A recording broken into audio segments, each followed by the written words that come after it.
नमस्कार. महाराष्ट्रातील विविध क्षेत्रातील बातम्या झटपट आपल्या मोबाईलवर पाहण्यासाठी लगेचच सबस्क्राईब करा राष्ट्रशक्ती लाईव्ह न्यूज आणि सोबत बेल आयकॉन प्रेस करायला विसरू नका. व्यासपीठावरील आपल्या सर्वांचे मार्गदर्शक सन्माननीय प्रशांतजी परिचारक मालक कल्याणरावजी काळेसाहेब, युवराजदादा पाटील,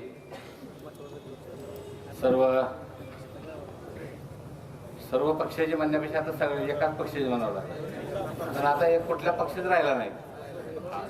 आपल्या आपल्या भारतीय जनता पक्षाचे सर्व नेते आणि सर्व कार्यकर्ते, मित्र, युवक कार्यकर्त्यांना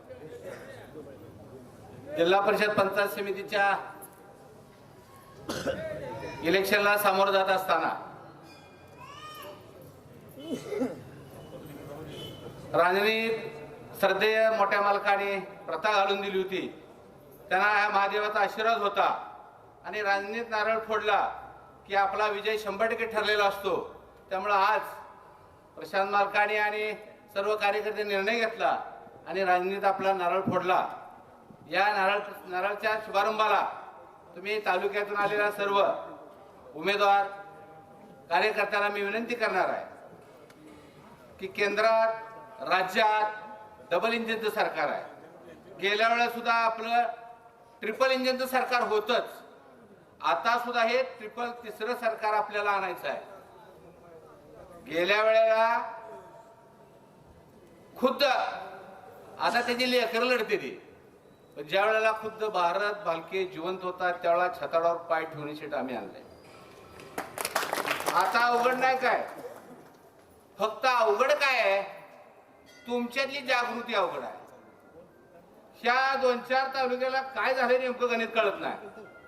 नेमकं कमळाचं काय होतं तुम्हाला कळेल. मला फुकट धान्यापासून ते तुमच्या कालच्या पडझडीपर्यंत, तुमच्या लाडक्या बहिणीपासून शेतकरी पेन्शन पर्यंत मालक गेल्या 5 वर्षात तुमच्या तालुक्यात 200 विहिरी होत होत्या, 1000 विहिरी झाल्या. 5 लाखाची आणि 4 लाखाची विहीर. तुम्हाला गुराचे गोटे इथं 2500-200 व्हायचे तर 900 विहिरी केल्या. गुराचे गोटे 100-50 व्हायचे 500 गुराचे गोटे केले. अहो तुम्हाला काय सांगायचं. सरकोली ओजेवाडी रांजणी सरकोली, रांजणी शिरगाव तरटगाव, पंढरपूर ओजेवाडी 15 ते 20 मिनिटात पोहोच होतो आपण. गेल्या 14 सालच्या अगोदर काय परिस्थिती होती, आजची काय परिस्थिती आहे.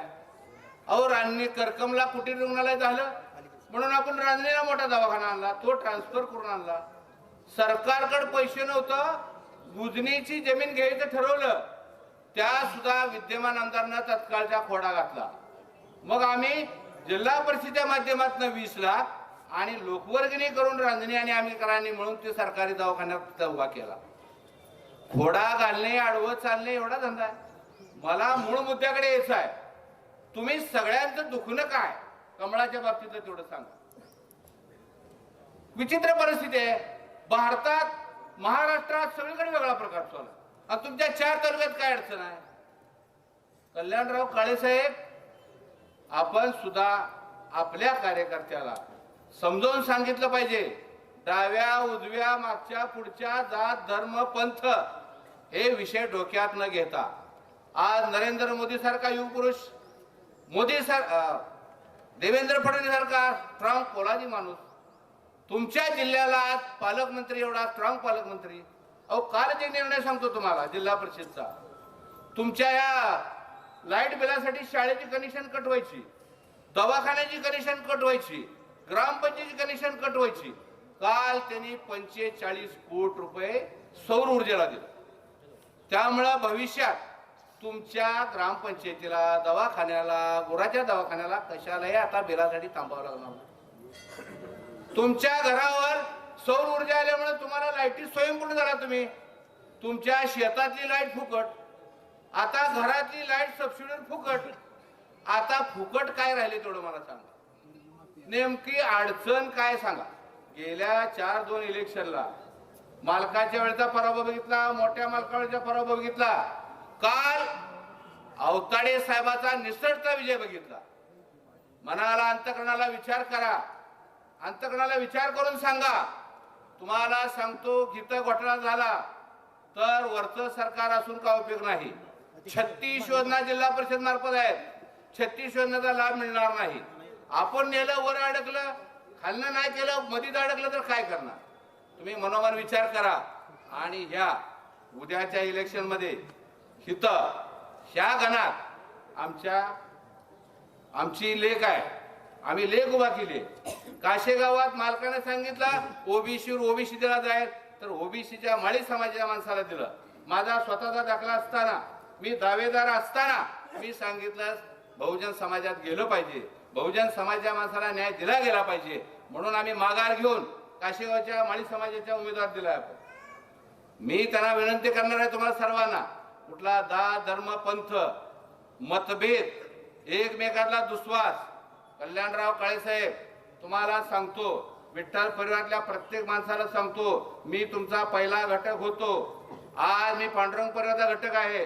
परंतु ज्या ज्या वेळेला पांडुरंग परिवाराच्या सभेत आपली युती झाली की खालनं सुरू असतो, ते आपल्याला मतं देत नाही.